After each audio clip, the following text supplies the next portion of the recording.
Well, good morning or good afternoon or good evening from wherever in the world you may be joining us today. My name is Jeroen de Wolf. I am the director of the UC Berkeley Institute of European Studies. It is my pleasure to welcome you all to today's event, either on Zoom or via live stream. And today's event is dedicated to circular economy in the textile industry, a European perspective. And this event is organized in cooperation with our colleagues from the UC Berkeley Center for Science, Technology, Medicine, and Society. I will be assisted at today's event as a moderator by my colleague Maria Elvira Calapias from the Free University of Lisbon, who is currently a visiting professor here in Berkeley and whose own research is also focused on the circular economy, albeit not in relation to textile, but to plastics. Allow me then to welcome today's speaker. We welcome to today's program Thomas Gries, who is a professor at the Technical University of Aachen in Germany, where he is chair of the Department of Textile Engineering. Gries studied at Aachen University. He holds a diploma in mechanical engineering and economics and a doctorate in mechanical engineering. Since 2001, he has been the director of the Institut für Textiltechnik at Aachen University, which is a textile research institute that was established in 1934, a very prestigious institute that does research on issues relating to textile. So Professor Gries, he prepared for us a presentation that will take about 30 to 40 minutes, and it will be followed by a discussion. During his presentation, all of you in the audience are invited to participate by posting your questions in the chat function. And after the presentation, both Professor Calapias and we will have a chance to pass on some of your questions to our speaker during the Q&A. But for now, please relax and enjoy the presentation that Professor Gries prepared for us. So, Professor Gries, the floor is yours. Welcome. Thank you very much for your very kind introduction. You're right, actually, it's 8 o'clock. I just came from the Greek restaurant and had some ouzo, but I think I will make it in time. So no worries. Yeah, you might ask the question, why textiles? It must be said that textile industry is the second largest consumer sector worldwide and the third largest industry. And even in Europe, it's among the leading industries, not maybe in the high-wage countries, but there is still a significant textile industry. And of course, there's the trend to onshoring. We will see how this will end.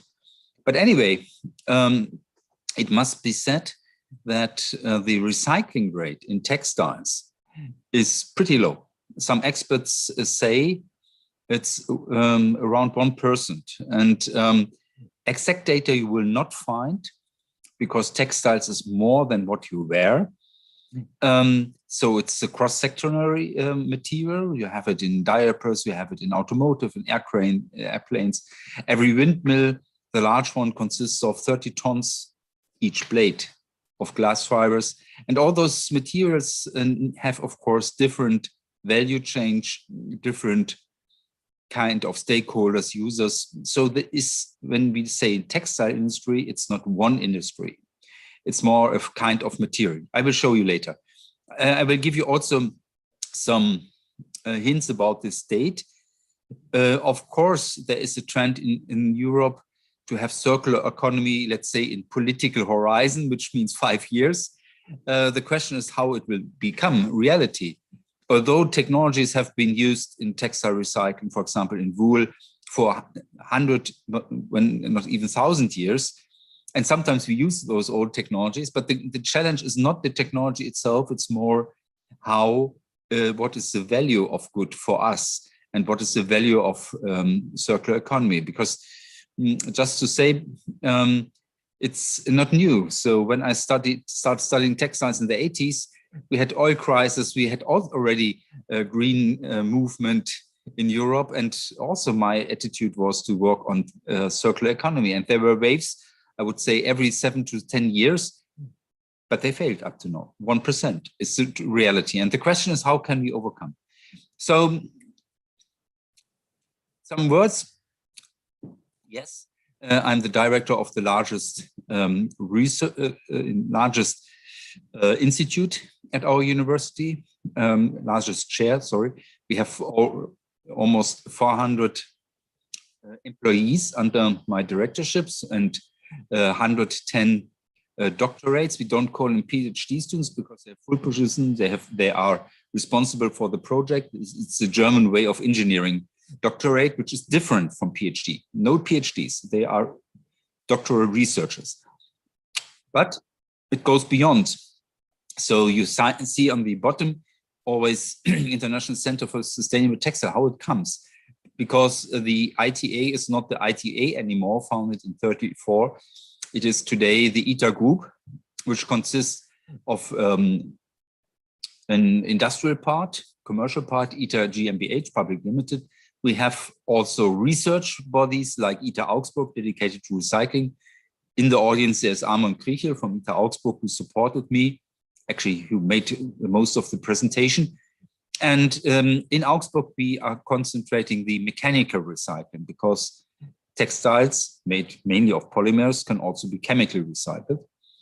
Then we have the Academy for education, post-academic education.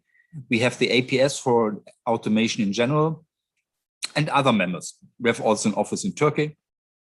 And last year, we made an analysis, what is the future strategy? We are strong in digitalization, but we're also strong in defossilization, natural materials. So we named ourselves International Center for Sustainable Textiles, because we have a lot of large-scale national flagship projects like Biotech's Future, dedicated to defossilate the textile industry. And there are many means. Of course, you can use biopolymers, you can use carbon dioxide and make new polymers of it, or you can do recycling using the same material many times, the most it can be done. So this is just our group. We are, it must be said, a full scope supplier, because textile industry is not only one step. It's about making the polymer, making the fibers, structuring the yarns, making a fabric, doing the finishing, doing the 3D assembly, and maybe finishing again. And in many cases, it also does not end. If it goes for technical textiles, then another system integration and so starts. So when you take in consideration even the logistic to the consumer, you have roughly 10 different industry steps, which is in the textile industry. So many people think textile industry is one industry. No, it's 10 different steps. And so this makes, of course, innovation more challenging. Circular economy, reduced material, and of course, reduced energy through reuse, repair, and recycling. So the basic idea is simple. Reality, of course, is more challenging. You can think about different routes. On one hand, you can use, you can substitute materials. You can do it in different cascades. For example, reuse, upcycling. For example, you find now safety vests from airplanes converted into travel luggage. And of course, you can share, because do you know the frequency, average frequency of a clothes in Europe? How many wearing cycles? Recently read a study called Kleiderschrank, so wardrobe study. and the average usage is 2 to 3. It does not mean your underwear and your t-shirt, which you probably wear 200 times, but there are other things, be honest to yourself, which you only wear 1 or twice in your life. And this, of course, opens again a lot of challenges, opportunities, sorry. And then, of course, a lot of old textiles are collected, then torn, and for example, used in automotive interior and damping materials and whatever. And of course, you can use, you can degrade material and rebuild again, especially when you have used natural-based materials, degradable textiles. And many people say, well, it's very easy. We solve the waste problem by biodegradable polymers. I must say this is totally bullshit, because nobody wants that your t-shirt rottens when you're sweating in summer. So biodegradability without any trigger is not wanted. You want to have long-term. And so there are many trade-offs which makes the entire picture not as easy. For example, if the most of the textiles look at your label, what's in, it's in for certain purposes because natural fibers are limited. Today we have 30 million tons of natural fibers and more than around 100 million tons of petrol-based fibers. This is not good, but it must be also said, if you blend, for example, natural fibers with chemical fibers, you can increase the lifetime by a factor 10. And this, of course, is also a matter of material efficiency. So to have this full trade-off, it's my basic line is not following, you don't have to be dogmatic, you have to be pragmatic. And a life cycle analysis is very complicated, not easy, because it's a quite complex question. Textile industry in Europe. As I said, second largest consumer sector and third largest economy worldwide. And as I said in the beginning, it's not only clothing. When you take it simple and ask yourself, why fibers? Why don't I? We talked about plastic recycling some minutes ago. Why don't you just injection molding, make a foil, and then make a textile out of it? The reason is there are certain advantages of fiber-based materials. On the one hand, you can make them very, very soft with elongations that break up to 600%. You can then make it very stiff, 3 times more stiffer than steel. You can have them very light. You can have them heavy, like in this geotextiles, which you only can move by heavy trucks and cranes. They can be permeable, like you have in a filter, or for example, a membrane for blood washing, dialysis. And you can have them impermeable, like you have in a truck cover, or for example, in roofing membranes. They can be degradable. Again, the most applications of medical textiles, even implants, are non-degradable, because degradable is quite a challenge. Or they can be durable in civil engineering, especially you have in high-rise structures, you have 30 years, in bridges 50 years, in geo engineering, civil engineering, things like dikes and dams, you have even 100 years and longer lifetime inspection. Textiles can be very conductive, heat and electricity, and they can be totally isolating, like in a fireworker's suit. So this just shall you inspire that textile is more than apparel. And as I said, for all these different uses, you need different recycling chains. The textile industry in the European Union, it consists of 171 companies, 1.7 million employees. The production is in Europe roughly 7.5 kg. The consumption, like in all developing countries, is far beyond 20 kg. And of course, the average is roughly 10 kg or 12 kg. And of course, a lot of people in the developing countries want to have the same consume standards as we have, and this means that the consumption of fibers and textiles is increasing far more than the increase of the world population. And since the space for agriculture is limited, so the volume for cotton, for example, is more or less a flatliner at roughly 30 million tons. And what comes more in consumption is our polymers today, mainly petro-based. And I'm also sometimes saying, because especially like in California and Central Europe, people say, I'm wearing natural fibers. And then I'm always saying, if you are wearing natural fibers, a Chinese man has to wear, or women has to wear polyester, because there is not enough cotton and wool. Because the production of natural fibers also is in competition with the production of food. And but there are, if you say the Earth Balance Day is in general roughly in developed countries in May, in worldwide it's in August. And if you take into consideration 1/3 is natural fibers and 2/3 are petro-based, then it's only that we have to decrease the consumption by factor 3. And this is possible if you use your material longer. This is of course also a social cultural problem. I have, for example, a polyacryl pullover sweater from the 70s.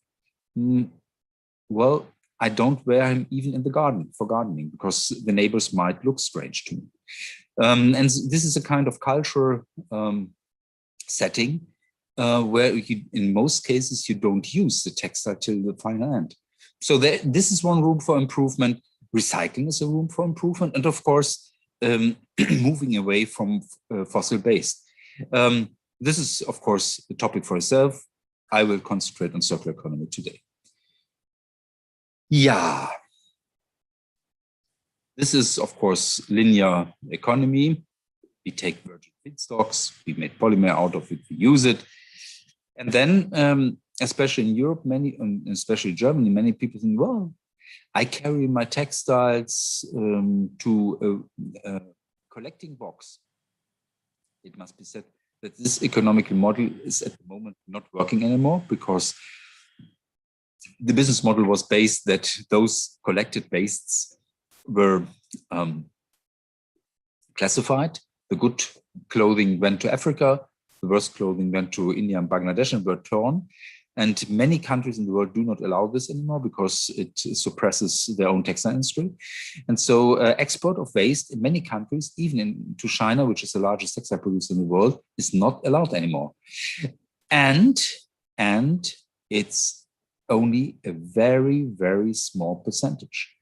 The most percentage is just put in the waste bin, landfilled, incinerated, or whether incinerated is not bad, because it's better to take the energy out of the material than to bury it.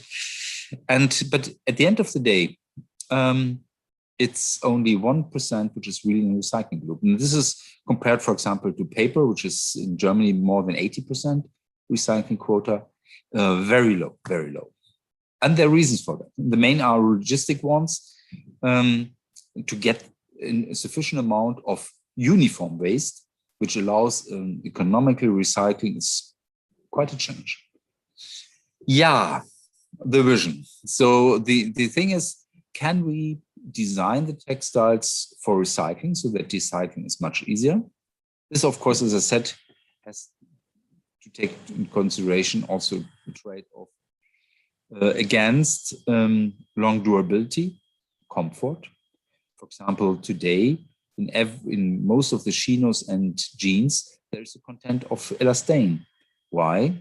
Well, only very few of us have a model shape, and some of them are even lazy with it. And so I always say a jeans with 5% lycra always fits. And yeah, that's it. And then, of course, this makes recycling quite a headache. And as I said, natural fibers are limited. Of course, we have the lux that in America and Europe, we wear 100% cotton jeans. But go to India, go to China, there's not enough cotton. They have to wear polyester jeans. And and this has really changed. Of course, when you go down to Wrangler and Levi's and other brands, jeans used to be 100% cotton, but it's not anymore. And of course, reuse, reduce. And of course, the question is, how can you go through this symbol of endless cycling? There are of course some restriction, I must already say, because whenever you recycle a textile fiber-based, then you shorten the fiber and then you lose properties. This is definitely challenging. This is why there is no endless recycling possible when you go through fiber recycling. But there is much more possible than today. As I said, the target must be factor 3 or 4 to overcome the fossil-based. This, from my technical point of perspective, can be done easily. But it's not only a technical problem, as I said. Yeah, so there are, of course, challenges. One is fast fashion. Fast fashion, of course, is a synonym to some extent for silly behavior. Yes, can be done. Fast fashion, to have short order cycles and only produce what you need, is on the other hand very efficient.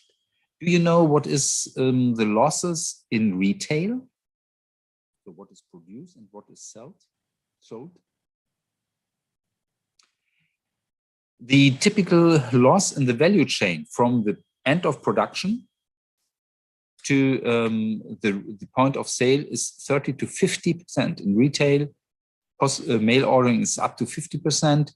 In men's apparel, it's less, it's maybe 25, but 30% is definitely. So it's the half, let's say the half of the production of textile is just thrown away. Before it was sold. And in fast fashion, by principle, that you only produce what you sell, basically is a good thing. Yeah, the only thing is that it leads to a consumer who's, oh, what I'm doing today, oh, I'm buying a t-shirt. Do you need one? No, I'm buying one because I'm happy then.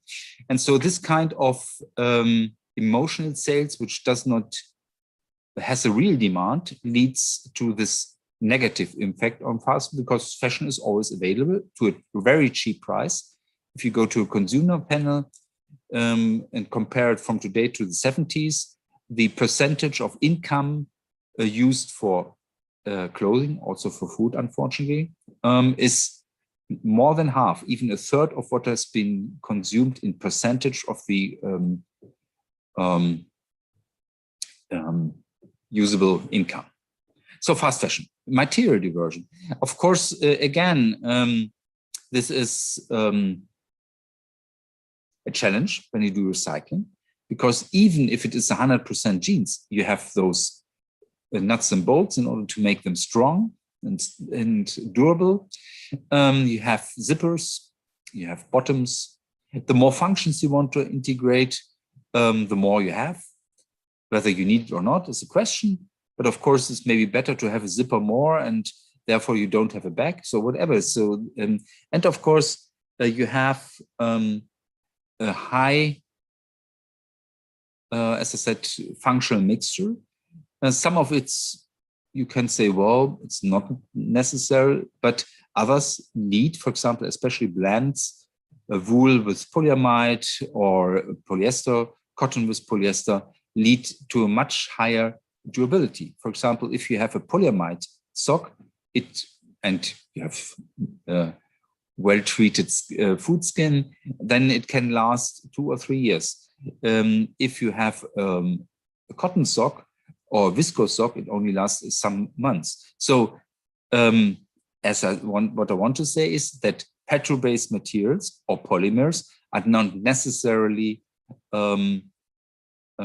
material inefficiency or non-sustainable. This is, and of course, if you use highly functional coatings, then you probably need less cleaning cycles, and the consumption of cleaning and water and detergents during the lifetime is has a much higher impact on sustainable than every energy and water used in production. And so this is what I said already in the beginning. You have to make a very in-depth, thorough life cycle analysis not to bark up the wrong tree. The main thing is logistic and sorting. This is a very critical point. And unless you don't have any system where people are fringed to take the material back, people will use it in an inefficient way. And this is the main challenge. Even there were large recycling projects in America and Europe at the turn of the century. I built one of the largest recycling plants in Europe, Polyamide 2000, for carpet recycling. But even in entire Europe, we didn't get enough carpets to sort them and to have enough material for recycling. So this is definitely a challenge. Yeah, so this is the consumption per capita, the separate collection of textiles, the collection rate. Yeah, it must be said, this is, as I said, the collection, especially in these textile banks. We have pickup services in the past. These were organized, for example, by Red Cross, and they, of course, with the income they get from the waste, which was deposed liberally by the people, they run their charity organizations. But nice. Also, my parents, for example, my father collects textiles for charity purposes for Malteser. But it must be said, this is only a drop of water on the hot stone. So, yeah. Clothing and home textiles. Collected textiles are sorted. Most of them, some of them are recycled. A certain percentage goes to landfill, but it must be said the most of it is recycled it's a downside. For example, automotive interior, damping material, disposables for cleaning or painting, and this is the majority of Jews. And so there's again room for improvement, and it must be said that the collected textile is only a small percentage. So, and you must say, when I go back to these are the collected textiles in means of apparel. A large percentage is, of course, hygiene uses, female hygiene and diapers for adults, even more than for babies, a big taboo. But adult diapers are worn up to 20 years. They are larger. And so the amount of adult, in means of in tons, is much larger than the amount of baby diapers, and they're not collected. They're just thrown into the dustbin, and they even cannot be recycled due to the fact that this is biological waste. Yeah, so textile waste is an example.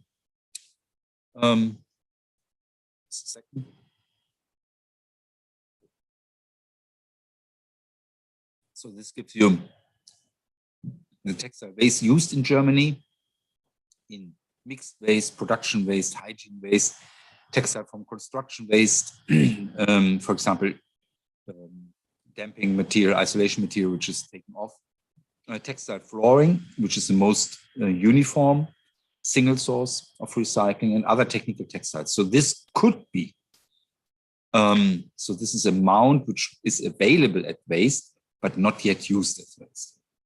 So what can you do? Just think of a cloth you're wearing, or take a carpet or your sofa, your easy chair, and then you want to recycle it. First of all, you have to cut off the textile. Then, of course, you have to cut off the hachodaries, the non-textile parts. You have then you can separate it. Some parts can go to mechanical recycling, what means you tear it. This is an old technology. Wool was torn into fibers since several hundred years. And then you can do thermal mechanical recycling, which means you can re-extrude the polymers. You can do chemical recycling. For example, some of the polymers cannot be molten, especially the long, very long, durable ones. So you have to solve them. You can do chemical recycling because most of the polymers are polycondensate, and you can depolymerize them, which is very much used, for example, for polyamide. You can do thermal chemical recycling. So in many cases, some of the components cannot be recycled. So you do a pyrolysis and get rid of them. And then, of course, you have solvent-based recycling. You can have also biological recycling, which is actually a kind of chemical recycling. So there are many routes. Then, of course, you can design for recycling. So the better the design of the product, the easier it is to recycle. Up to now, this is no criteria, and there's no label for it.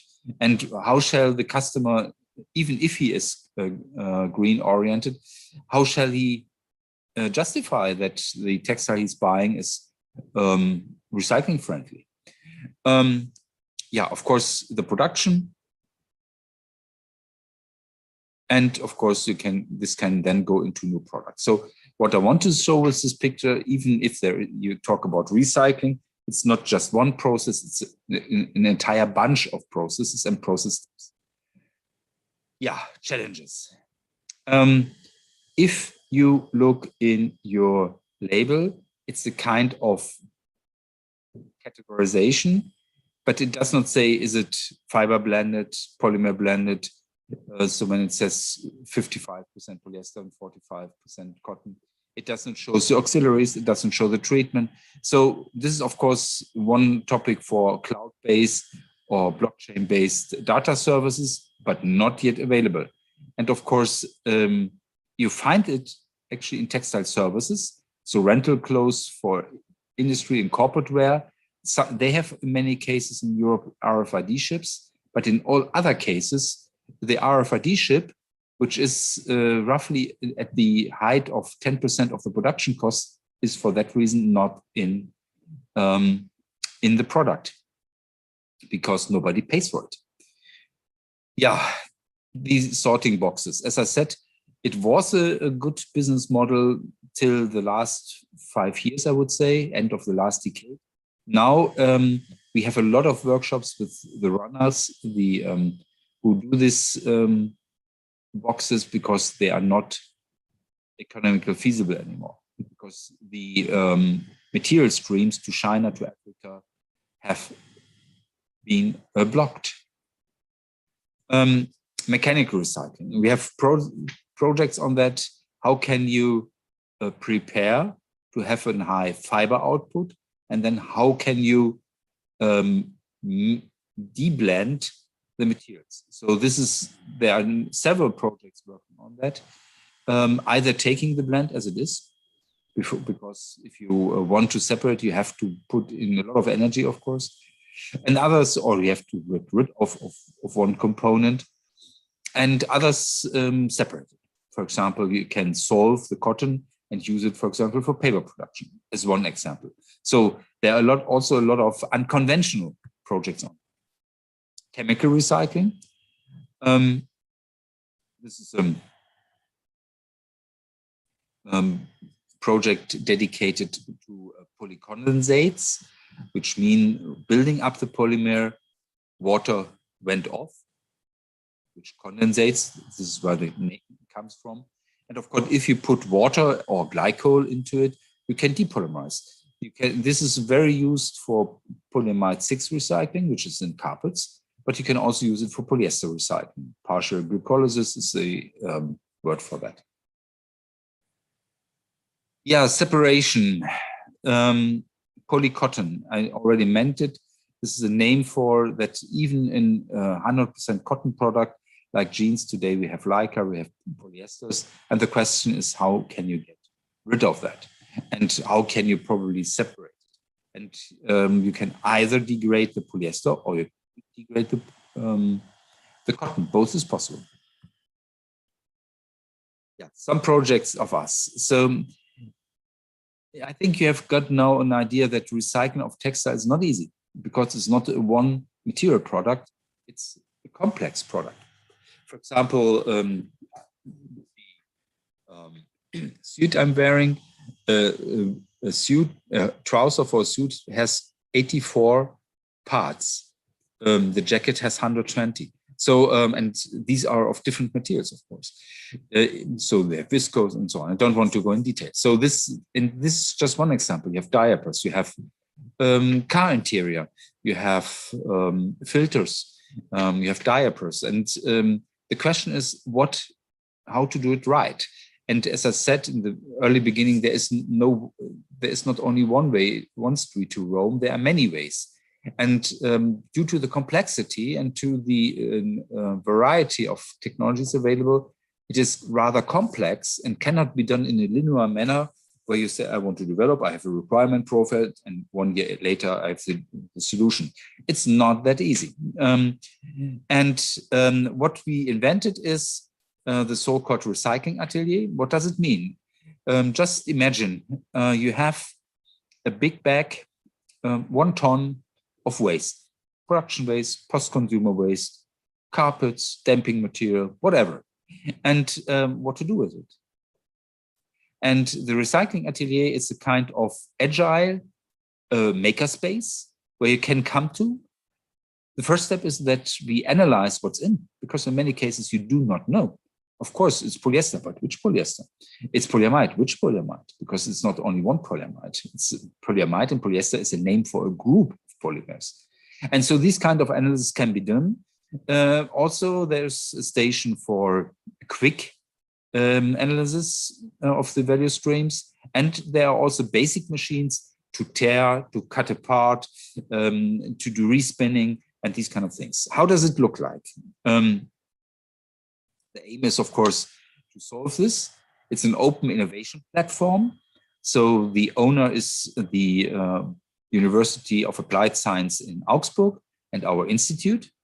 We will set it up and open it in June. It will be the first recycling factory, a recycling atelier worldwide.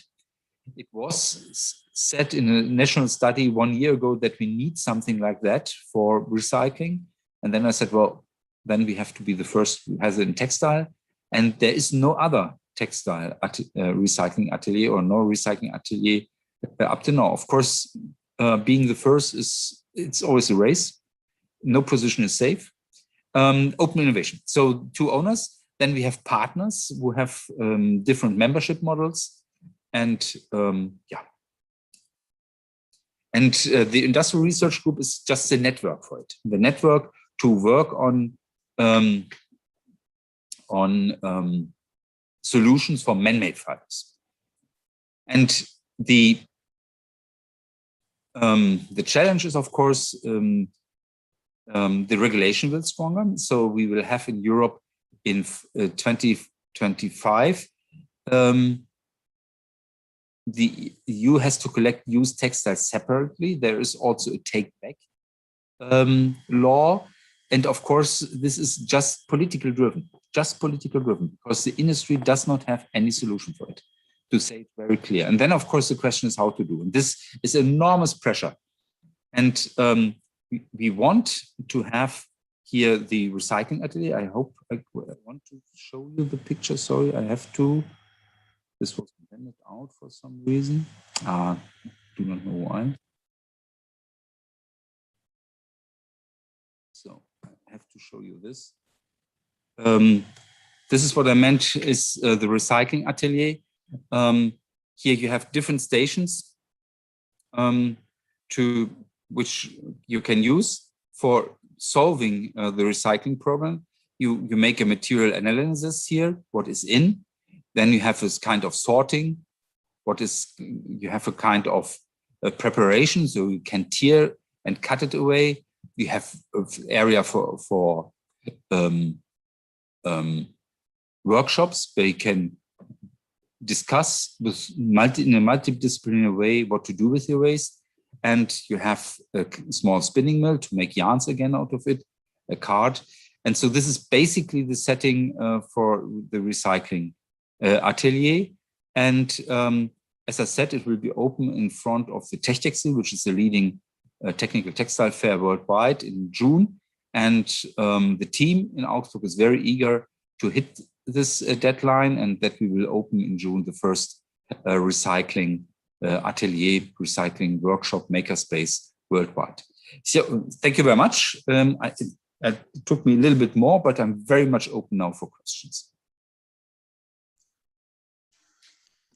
Wonderful. Well, thank you so much, Professor Gries, for your presentation. I think it was excellent. I must say, even I myself, not being a specialist at all in this field, I was able to follow, and I understood very clearly the challenges here. I was very shocked to see that actually only 1% is being recycled. I also was very impressed by the kind of technological information you shared with us. But then you made it very clear that this is not just a technological problem, right? It's also a political problem. It's a social problem. It's a cultural problem. And one question that I would like us to raise at this point to start our discussion before I give my colleague Professor Kalapiers also a chance to ask a question is a question that also came from the audience. In what way is the solution that you presented here to us, in what way is that compatible in other parts of the world? And in what way is it possible to envision cooperation, for instance, with the United States when it comes to the solution that you presented here with your recycling atelier? Do you have any thoughts on that you could share with us?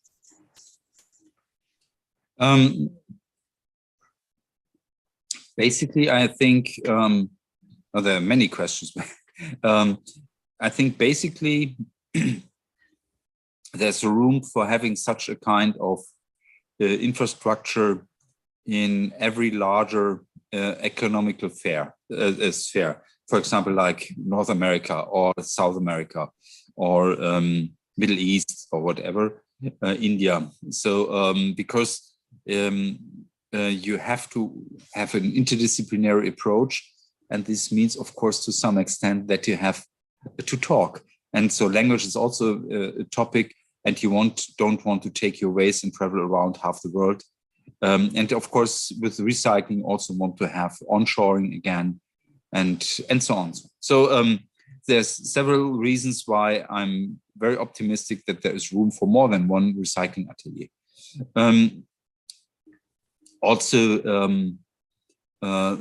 Of course, there was a strong shift towards China industry.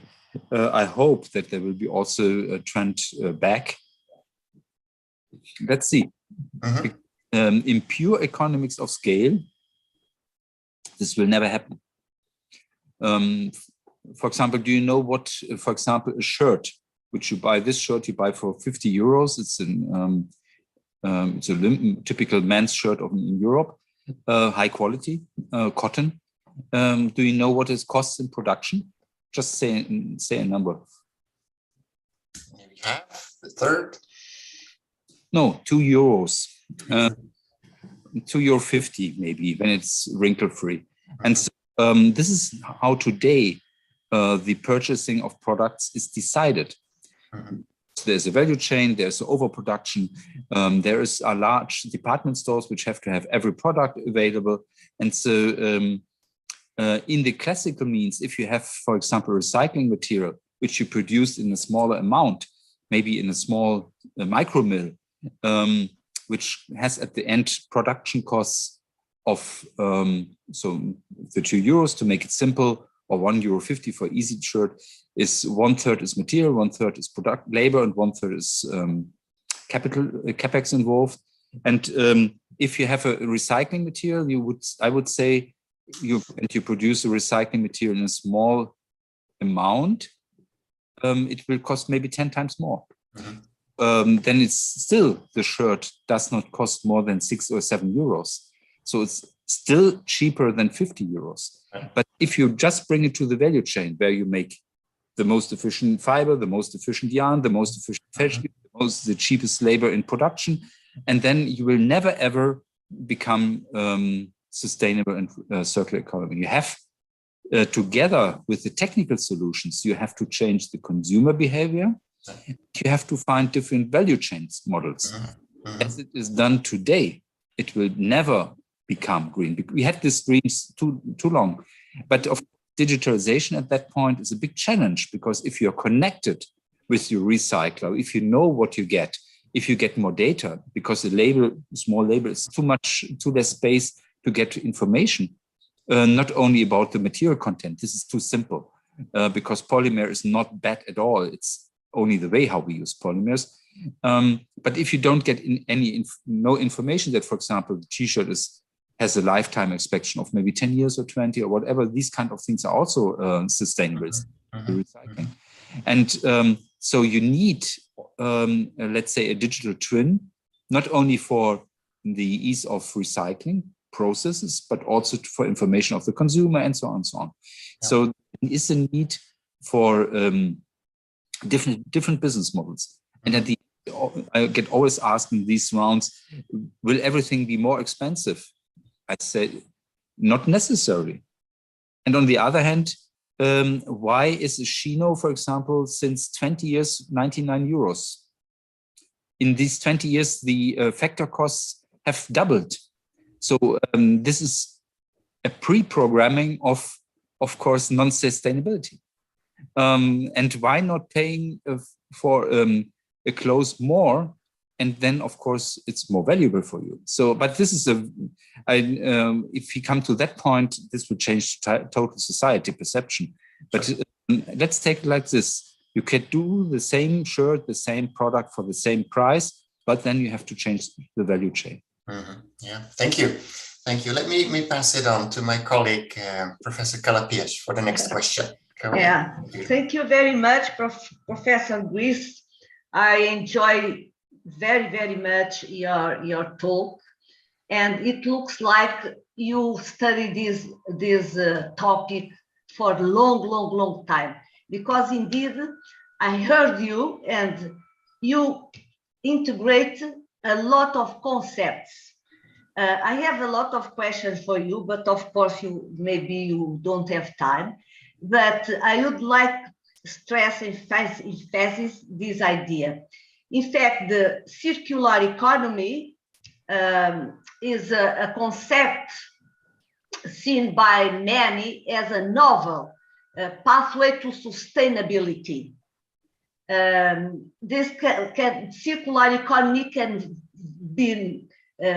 be viewed as a concept, and which its main goal is to provide an alternative for the traditional model, linear model, take, make, waste, dispose, as you mentioned before.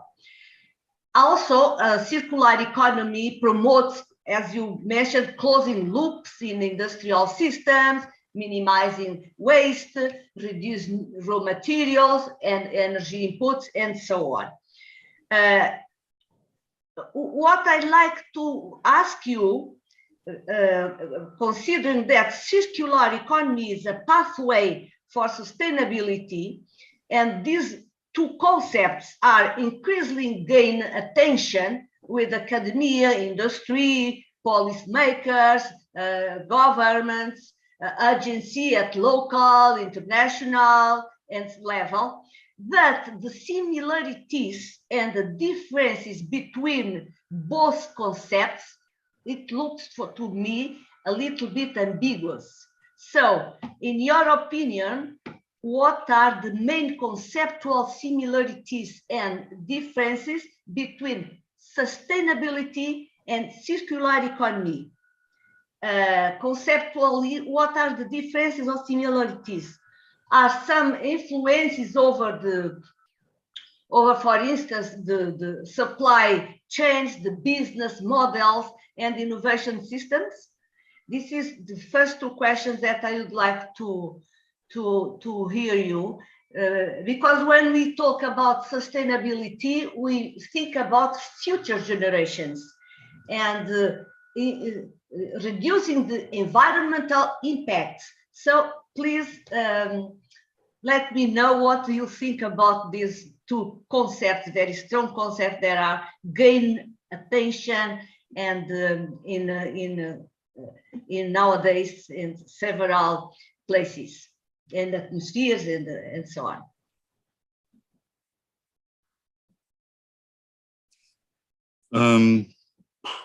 So big questions. You said it in the beginning, circular, and I also said circular economy is nothing new. If you take what our grandparents have done, if you had the pullover and it was worn, you rippled it up and then you use the yarn again, for example, if it was out of fashion. And there are other examples for that. And as I said, wool was recycled for hundreds of years. For example, in Europe, there's in Prato, close to Florence, large, where all the wool was collected and brought to that. Aachen was also a place for recycling wool. But then, of course, it's a matter of raw material prices. So at those days, the price of wool was double the price of the wool today. And the real income was also in the same time triple down. So the price of the wool when it was recycled was roughly 10 times more, or 5 to 10 times more than it is today in real purchasable income.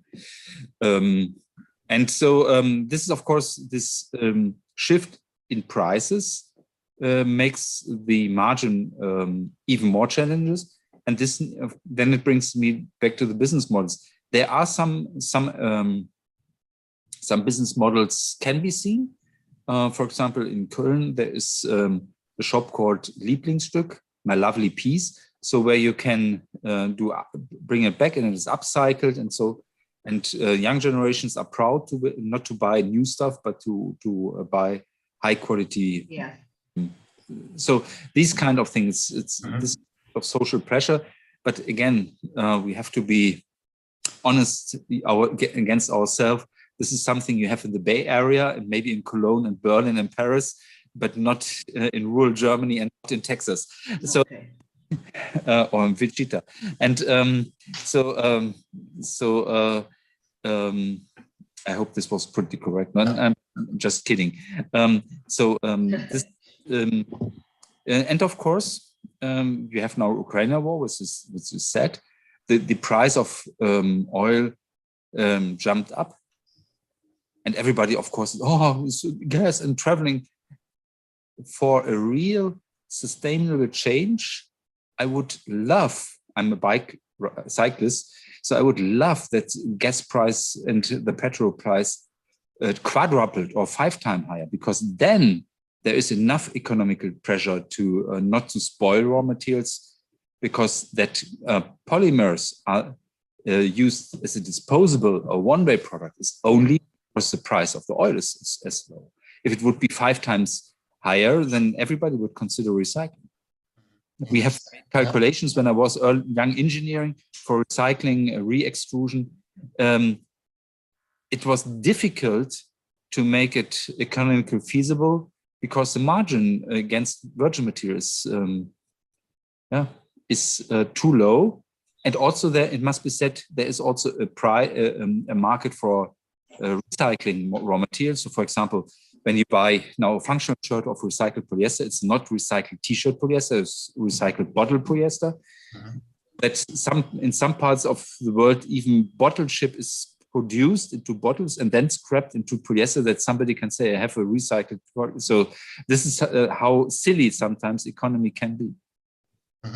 Thank you. Let me follow up with a question from the audience, because we don't have that much time anymore, but an interesting question that came from the audience on how to do a better job of educating consumers to make better decisions, right? And it comes then down to a very simple question, which I think is very interesting. Yeah. Do you think that the future is reuse, or is the future ripping it apart? Both. Both. And also maybe there will be a change. Of course, this is when it comes to clothes, like close to your body, feeling. But for example, in corporate wear, take a stewardess or whatever, they have that's not their own clothes. It's rented clothes. Why not renting a clothes? Because then the cleaning is more efficient. The recycling in many cases is existing because it's same product at the same spot. Textile service, and this could also be an option. Yeah. But up to now, it's very deep in our mind to collect stuff. Really recommend this Kleiderschrank-Studie, wardrobe study. They show wardrobes of different people, and one page looks very similar to mine, where I have my 10 favorite shirts, and then I have 50 others which I also have but don't wear. So these kind of things. And but education is a pretty important thing. And then, of course, only the internet can help, because the average textile knowledge of the average fashion shop assistant, well, how often get I said, well, this is natural fiber? I said, no, it's viscose, it's man-made fiber. You're an expert. No, it's very simple. So even the shop assistant does not know what he is selling. So the customer, this was the question, the customer who is interesting has to get his information maybe by a QR code or whatever, and then the story of the T-shirt. And for example, a cheap production not necessarily means to be non-sustainable production. I know well-managed textile production companies in Eastern Europe, they have a story because they are very good in sustainability in all 17 criteria. They educate the people, they educate the school, kindergarten, whatever. And why not? How can you, as an end consumer, get a deep dive into the story? And I would say some people would love to do, but today you have the producer of the garment, you have the producer of the fabric, the yarn, the garment, then you have the brand owner. The brand owner in many cases the producer, and then you have the retailer. So the information over the entire value chain is somewhere spilled and not available to the consumer. We have 2 more minutes, so I will give the last question very quickly to Professor Calapias to end the discussion. Okay, the last question is about the waste, because we consider waste a kind of a rich product. We don't see to waste as in the past. Waste was something to waste, to dispose. Nowadays, it's not like that. So my last question for you regarding to this economy, circular economy, is if you think if it's politically attractive, that message about the circular economy that promises to enable economic growth, and while radically reducing the level of waste production, you think this is realistic?